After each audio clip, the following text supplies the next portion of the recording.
네, 안녕하세요. 오토소닉스 소닉입니다. 레인지로버 스포츠 차량이 디자인이 워낙 잘 나왔잖아요. 그러다 보니까 판매 대수가 꾸준합니다. 레인지로버 스포츠 같은 경우에는 차를 좋아하시는 분들이 꽤 많은 것 같아요. 비율이. 물론 저희가 하는 아이템이 해봐야 뭐 스피커 튜닝, 방음 이렇게 소리 관련된 소리를 좋게 해서 크게 듣건 작게 듣건 오디오 질감을 좋게 하는 거, 차를 주행할 때 들려지는 소음을 줄이는 거, 이 두 가지만 하지만 두 개를 같이 하시는 경우 굉장히 많습니다. 근데 이 레인지로버 스포츠가요, 뜯어보면 레인지로버랑 거의 차이가 없어요. 마감이 그렇습니다. 2억 4천만 원짜리 레인지로버랑 평균적으로 1억 6천 플러스 마이너스 요 가격대의 레인지로버 스포츠랑 옵션까지 생각해보면 레인지로버 스포츠는 굉장히 매력적인 차량인데, 엔진이 이제 6기통이냐 8기통이냐 그 차이가 있죠. 오디오 시스템은 레인지로버 스포츠에는 메리디안 3D 서라운드 사운드 시스템, 그리고 메리디안 일반 시스템, 이렇게 두 가지 정도로 보시면 되는데, 3D 서라운드 사운드라고 하는 거는요, 뭐 스피커 개수가 더 많다, 출력이 더 높다, 이런 거를 여러분께서 생각하실 필요가 없고요. 이 넓은 공간이 있잖아요. 공간에서 아 하고 나오는 소리를 아 하고 이렇게 약간 울리는 소리를 만들어주는 게 서라운드 사운드예요. 그게 더 듣기가 편하기 때문에 그 기능을 넣는 건데, 이제 시스템에서 표현하는 출력은 스피커 개수에 따른 출력을 나누는 거기 때문에 스피커마다 각각 채널에서의 출력은 생각보다 크지 않습니다. 그리고 여러분께서 레인지로버 스포츠를 구매를 했는데 오디오 음질이 안 좋아, 좀 시끄러워 소리가, 그리고 답답해, 좀 싼티나, 이런 각각 단점을 느끼시는 분들이 계시단 말이에요. 만족하는 분들도 물론 계시겠죠. 기존에 타던 차량의 오디오와 비교를 하는 게 되는 거기 때문에 한 10년 전에 타던 차에서 갑자기 레인지로버 스포츠로 바꾸신 경우에는 굉장히 좋죠, 오디오가. 근데 저 같은 경우에는 최신형 차들만 구매를 하기 때문에 계속 최근에 나온 차량끼리 비교했을 때 상대성 평가를 하는 거니까 왜 내가 생각하는 거랑 다르지? 이렇게 생각하실 필요는 없어요. 차를 누구는 만족하고 누구는 만족 못하듯이 이건 개인적인 개인 차니까요. 근데 이제 객관적으로 현재 기준에서 설명을 해드리면 좀 아쉬운 부분이 많아요. 그래서 개선하시고자 하시는 분들도 많은데 뭐를 믿어야 될지 잘 모르겠죠. 장사꾼이면 제가 어떻게 말발을 칠 거냐면요, 아 이거 문짝 뜯었는데 이거 보시라고, 응?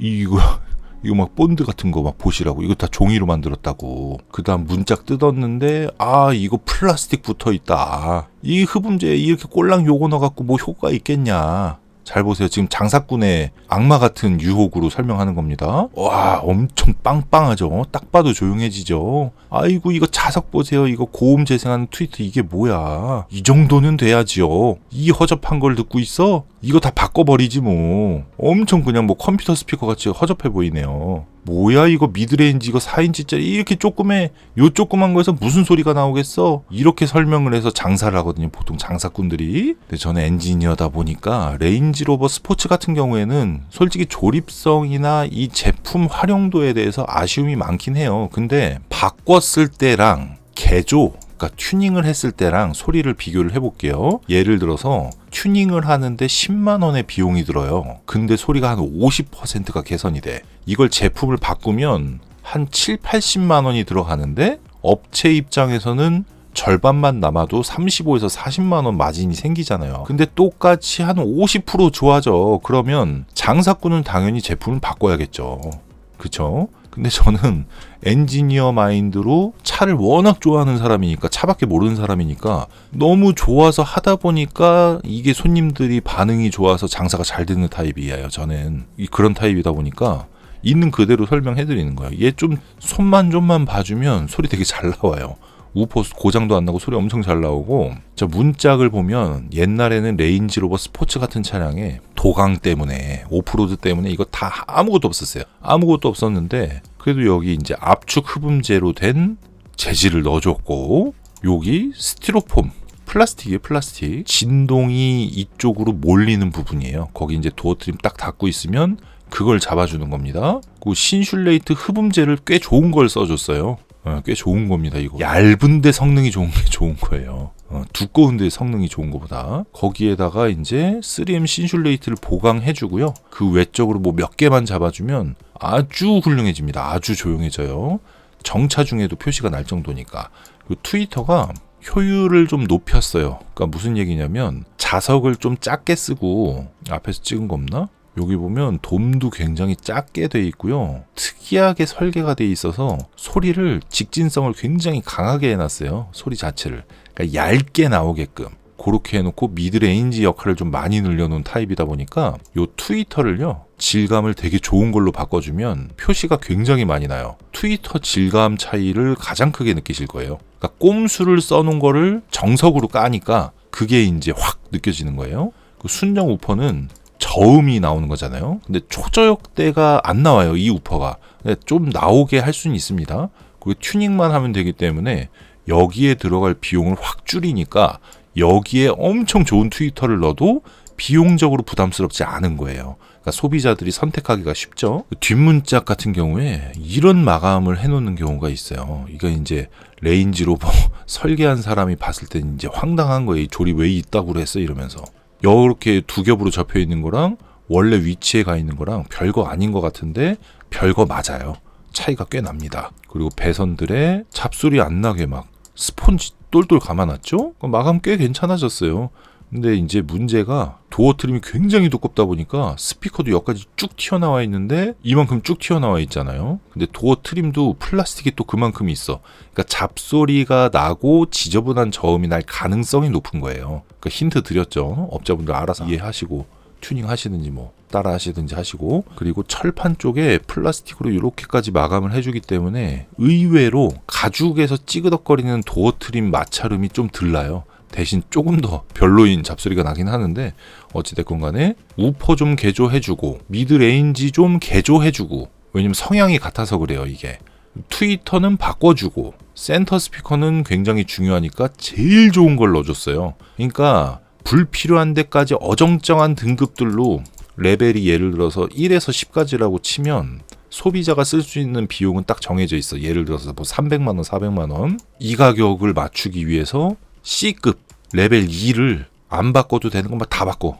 이렇게 하는 이유는 마진이 좋잖아요. 마진이. 돈을 많이 벌잖아요. 그러니까 이런 중요한 위치에도 그냥 레벨 2 스피커를 바꾸는 거예요. 그러니까 레벨 1에서 레벨 2로 바뀐다고 그렇게 차이가 안 난단 말이에요. 근데 저희가 하는 방식은 중요도가 좀 낮은 곳, 효율성을 최대한 높이기 때문에 거기서 비용을 낮추고 제일 중요한 데에 집중적으로 최고 레벨 10으로 이제 제품들을 넣기 때문에 장비빨도 있고 스킬빨도 있고 차를 얼만큼 이해하느냐에 대한 이런 세부적인 부분이 있기 때문에 안 좋아질 수가 없습니다. 그래서 레인지로버 스포츠의 스피커 튜닝, 오디오 튜닝 같은 경우에는 여러분께서 선택하실 수 있는 뭐 종류가 있질 않아요.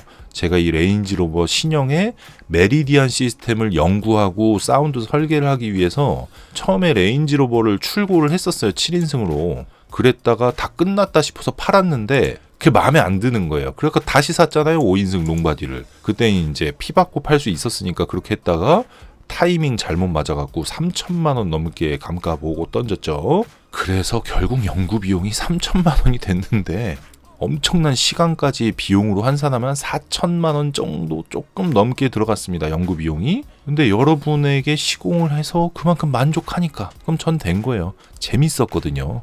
그러니까 레인지로버 스포츠의 소음 설계, 여기 이제 순정 서브우퍼예요. 소음 설계 한 대로 전반적으로 맞춰드렸고 오디오 튜닝 해드렸고, 그렇게 해가지고 레인지로버 스포츠에 들어가는 비용을 제가 말씀드리면요, 소음을 개선하는 방음 같은 경우에 125만 원에 끝이 납니다. 더 들어갈 비용도 없어요. 더 뜯을 이유도 없고 굉장히 많이 들어가요. 방음제가 제가 사진을 안 찍어서 안 보여드리는 것 뿐입니다. 왜냐면 보여드리면은 제가 4천 몇백만 원을 들여갖고 이걸 연구를 한 거를 모두에게 공개하는 거잖아요. 안 되지. 그러면 그걸 다 공개하면 장사하긴 쉽죠.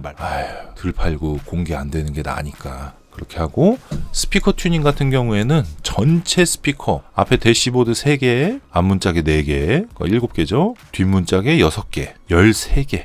이 13개 스피커를 교체 및 튜닝, 사운드 밸런스를 맞춰서 410만 원이면 끝. 더 들어갈 비용도 없습니다. 그렇게 하고 스피커 튜닝만 3시간 반, 4시간 정도 잡아야 돼요. 이게 손이 엄청 많이 가는 차예요. 4시간, 방음에 4시간, 합하면 8시간이잖아요. 그래서 이 오토소닉스 오디오 채널에서 커뮤니티 탭을 누르시면 여기 2024년 2월 4일부터 진행하고 있는 프로모션 안내가 나와 있습니다. 이 부분을 참고하셔가지고 진행을 하시면 시간도 절약하고 확실한 거를 이제 검증된 걸 시공받으시는 거니까 아주 편하게 작업을 받아보실 수 있습니다. 그래서 레인지로버 스포츠를 훨씬 좋게 해서 탈 수가 있으니까요. 그 부분 참고하시고요. 오늘은 이 정도 설명드리겠습니다. 구독과 좋아요, 알림 설정 부탁드릴게요. 감사합니다.